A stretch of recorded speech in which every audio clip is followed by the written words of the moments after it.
नमस्कार, आपलं सर्वांचं मदन मोगरे तेजस अकॅडमी या यूट्यूब चॅनलवरती स्वागत आहे.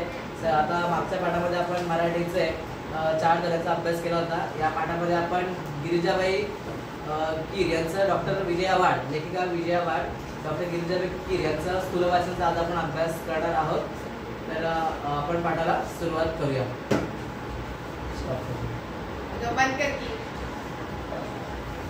नमस्कार, बघूया आपण. हा धडा तुम्हाला स्थूल वाचनसाठी येणार आहे. कंपल्सरी तुम्हाला परीक्षेला तो 6 ते 8 गुणांना हा धडा तुम्हाला येत असतो. एकूण आपल्याला 4 स्थूल वाचन आहे. 4 स्थूल वाचनपैकी हा एक धडा तुम्हाला येऊ शकतो. ठीक आहे, हा धडा एकदम सोपा आहे. त्याच्यामध्ये गिरिजाबाई कीर यांनी लहान मुलांसाठी ज्या ज्या गोष्टी काय लिहिल्या आहेत ते आपल्याला बघायला मिळणार आहे. आपण आता बघितलं की त्यांच्या एक म्हणजे की इटुकली पिटुकली नाटुकली हे त्यांचं एक संच आहे. अजून आपल्या गप्पा टप्पा, सळा फिरून नाटक, साळुंकीची कहाणी, हे गेले गेले अशी त्यांनी नाटकं लहान मुलांसाठी लिहिलेली आहेत. त्याच पद्धतीने अजून एक महत्त्वाची गोष्ट म्हणजे काय की लहान मुलांच्या मनात जे प्रश्न असतात, ज्या काही तक्रारी असतात, ते तक्रारी मांडण्याचं काम त्यांनी या पाठात केलेलं आहे. एक म्हणजे एक अर्ज आहे बाप्पा, लहान मुलांना बर्फाचा गोळा खायचा आहे, मुलींना आईची शिफॉन साडी घालायची आहे आणि त्यांना भेळ खायची, अशा अनेक साऱ्या गोष्टी तुमच्या मनात असतात. पण त्या तक्रारी आपण करणार कुणाकडे? या तक्रारीचा पाठ त्यांनी चक्क बाप्पापुढेच ठेवलेला आहे. हे या त्यांनी सांगितलेलं आहे. असं खूप छान त्यांनी गिरिजाबाई कीर यांनी लिहिलेलं आहे. दुसरं आहे की लहान मुलांच्या मनावर संस्कार पण झाले पाहिजेत. यासाठी जे आपले महान पुरुष आहेत त्यांची काही जे वाक्य आहेत, त्यांचे काही महत्त्वाच्या गोष्टी आहेत त्या त्यांनी सांगण्याचा प्रयत्न या ठिकाणी केला आहे. एक म्हणजे महात्मा ज्योतिबा फुले यांना आपण या पित्याचं आपण कधी विसरलं नाही पाहिजे. म्हणजे पण हे काही पित्या, कारण का आज त्यांनी मुलींसाठी ज्या काही शाळा काढल्या म्हणून आज तुम्ही या ठिकाणी या मुली या ठिकाणी बसल्या आहेत. पण त्यांनी तेव्हा जे काम केलं, त्यांनी तेव्हाची मेहनत घेतली आणि म्हणून आज मुली प्रत्येक क्षेत्रामध्ये या ठिकाणी आपल्याला दिसत आहेत. दुसरं, मुलींसाठी त्यांनी काम केलं. त्याच पद्धतीने ताराबाई मोडक यांनी असं म्हटलं होतं की माणसं ओळखून त्यांना योग्य कामाचा उपयोग करणं ही ताराबाईंची खासियत होती. त्याच पद्धतीने अनुताई वाघ यांनी काय म्हटलं की तुम्ही ज्या भागामध्ये काम करताय त्या भागातील मुलांना शिक्षणासाठी येथे करणं, त्यांना शाळेत बोलवणं हे देखील महत्त्वाचं काम असणार आहे. त्यांना रोजगार पण उपलब्ध करून द्या. कार्यानुभवामध्ये आपण जे पण शिकतो, आता तुम्हाला जे काही मुली स्काउट गाईडला वगैरे असतात, गाईडच्या, बरोबर की नाही, तर त्यांना काय त्या ठिकाणी जेवण बनवणं शिकवलं जातं. त्याचबरोबर तुम्हाला क्लाइम्बिंग आहे, अशा अनेक गोष्टी, तुम्हाला सेल्फ डिफेन्स आहे, या गोष्टी शिकवल्या जातात. त्याच पद्धतीने आता आपल्या शाळेमध्ये स्टॉल लागतात, बरोबर की फूड स्टॉल असतात. त्यामध्ये तुम्हाला हे का लावतात? तर बाबा तुम्हाला शिकता आलं पाहिजे, भविष्यात तुम्ही एखादा बिझनेस उभा केला पाहिजे.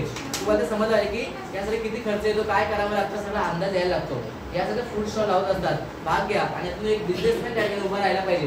तर तुम्हाला रोजगार प्राप्त होईल. तुम्हाला काय प्राप्त होणार आहे? रोजगार तुम्हाला प्राप्त होणार आहे. याची सवय लागावी म्हणून एक काम त्याने केलं होतं. त्याच पद्धतीने संत गाडगेबाबा आपल्याला काय सांगतात? संत गाडगे सांगतात की मुलांना संतपद प्राप्त होण्यासाठी कुठलेही चमत्कार किंवा अंगाला भूती लावण्याची काही गरज नाहीये, विभूती लावण्याची गरज नाहीये. तर यासाठी तुम्हाला काय करायचं आहे? यासाठी तुम्हाला लोकांमध्ये राहूनच लोकजागृती करायचं आहे, हे त्यांनी सांगितलं. म्हणून ते महान संत आहेत. काय सांगितलं? लोकांमध्ये राहून लोकजागृती केली पाहिजे, यासाठी त्यांनी असं म्हटलेलं आहे. बघा, तुम्हाला माहिती आहे ना, संत गाडगेबाबांचं जर कोणी, ते काय करायचे? एक झाडू घ्यायचे, खराटा घ्यायचे आणि गावात एंट्री केली, प्रवेश केला की झाडू मारायचे. लोक बोलायचे अरे कोण माणूस आहे गावात साफसफाई करतोय. मग लोक जेव्हा त्याच्या पाया पडायला यायचे तेव्हा ते वरून धपाडा टाकायचे, माझ्या पाया पडू नको, एक खराटा घरातून आणि साफसफाई करायला असं. म्हणून संत गाडगेबाबांनी काय करायचे? दिवसा गावातील घाण स्वच्छ करायचे, रात्री कीर्तनाच्या माध्यमातून लोकांच्या मनातील घाण स्वच्छ करायचे. अशा पद्धतीचं काम हे संत गाडगे बाबा यांनी केलेलं आहे. खरंच एक महान संत होऊन गेले. त्याच पद्धतीने अजून कोणी काम केलेलं आहे? तर एक म्हणजे या आहेत अहिल्याबाई होळकर. आत्ताच त्यांची जयंती या ठिकाणी काय केलेली, साजरी केली गेली. तर अहिल्याबाई होळकर यांनी काय केलं होतं? लोकांसाठी खूप काम केलं. प्रजेला पुत्रवत मानणाऱ्या, अपार सुख देणाऱ्या, दान धर्म करणाऱ्या अहिल्याबाई सदैव इतरांसाठी जगल्या. एखाद्या अचल दीपस्तंभासारख्या त्यांचं जीवन गंगाजळासारखं निर्मळ होतं. म्हणजे की त्यांनी प्रजेला पुत्र मानला आणि खूप चांगलं त्यांनी काम या ठिकाणी केलेलं आहे. अशा प्रकारे प्रत्येक, बघा आपण काय काय अभ्यासला आता? एक अहिल्याबाई होळकर अभ्यासले, गाडगे बाबा, अनुताई वाघ, ताराबाई शिक्षणवृत्ती ताराबाई मोडक अभ्यासल्या आणि महात्मा ज्योतिबा फुले या 4 ते 5 लोकांचे चरित्र आपण या ठिकाणी अभ्यासलेली आहेत. दुसरा मुद्दा आहे, दुसरं म्हणजे काय? त्याच्यामध्ये त्यांनी अनेक साऱ्या गोष्टी पण लिहिल्या आहेत. अनेक काय लिहिल्या आहेत? गोष्टी देखील या ठिकाणी लिहिलेल्या आहेत. विपुल कथा पण आहे त्याच्यामध्ये. या त्यांचं जो पुस्तक आहे तू सावित्री हो, तू काय हो? सावित्री हो. सावित्री याच्यामध्ये ज्या 8 कथा आहेत त्या 8 कथामध्ये गोष्ट एका माणसाची ही कथा नितांत सुंदर आहे. मधु या बघा एक गोष्ट आहे कथा. एक मधु नावाचा मुलगा असतो, त्याची आई आजारी पडते बरोबर की नाही, आणि डॉक्टर म्हणतो की तिच्या पोटामध्ये गाठी आहेत, ते गाठीला ऑपरेशन करावं लागेल आणि यासाठी त्याला पैशांची गरज आहे. त्यासाठी काय पैसे त्याला गरज आहे आणि म्हणून तो काय करतो, त्यासाठी एका पाकिट मारतो. काय करतो, पाकिट मारतो. त्या पाकिटामध्ये असतात 2000 रुपये आणि सोबत एक चिठ्ठी पण असते. काय लिहिलं असते की डिअर आनंदा म्हणजे प्रिय आनंदा, मला काही यायला जमत नाहीये, तर एक काम कर, मी पैसे पाठवतो, थोडं खर्च कमी होईल आणि आईचा उपचार कर.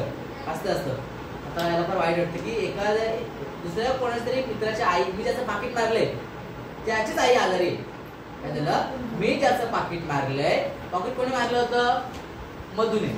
मधुची आई आजारी आहे, मधुने पॉकेट मारलं तर त्याला पैसे त्यामध्ये किती होते, 2000 रुपयांची चिठ्ठी होती. त्यामध्ये काय होतं की चिठ्ठीमध्ये काय होतं की प्रिय आनंदा, म्हणजे मधुने त्याचं पॉकेट मारलं, त्याचीच आई आजारी आहे. मधुला वाईट वाटतं, मधु ते पैसे घेतो आणि त्या पत्त्यावरती तो त्याला द्यायला जातो आणि म्हणतो की मी चुकून तुझं पाकिट मारलं, माझी पण आई आजारी होती, मला पैसे हवेत नाही म्हणून पॉकेट मारलेलं आहे, तू एक काम कर, आता माझी आई आता गेली, माझी आई गेलेली आहे, आता एक काम कर, हे पैसे तू ठेव आणि तू तुझ्या आईसाठी वापर, म्हणजे तुझी आई वाचली म्हणजेच मला खूप समाधान भेटेल, म्हणजे माझी आई वाचल्यासारखी आहे असं या ठिकाणी सांगितलेलं आहे. ठीक आहे, तर विद्यार्थ्यांना आज आपण इथेच थांबूया आणि मी लवकरच तुमच्याकडे दुसरा पाठ घेऊन येणार आहे, त्याच्यामध्ये आपल्या या पाठाचा उर्वरित भाग आपण बघणार आहोत.